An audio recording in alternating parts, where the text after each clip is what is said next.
And welcome back to the channel, and thank you so much for clicking into this video. So in this video, we are going to know if can you download Summertime Saga on iOS.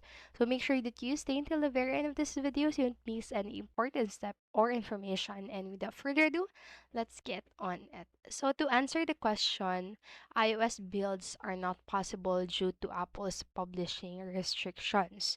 So it is said right on a website that Summertime Saga is only available to download on your Windows or Linux devices, Mac OS, and Android. So iOS builds are not possible again due to Apple's publishing restrictions.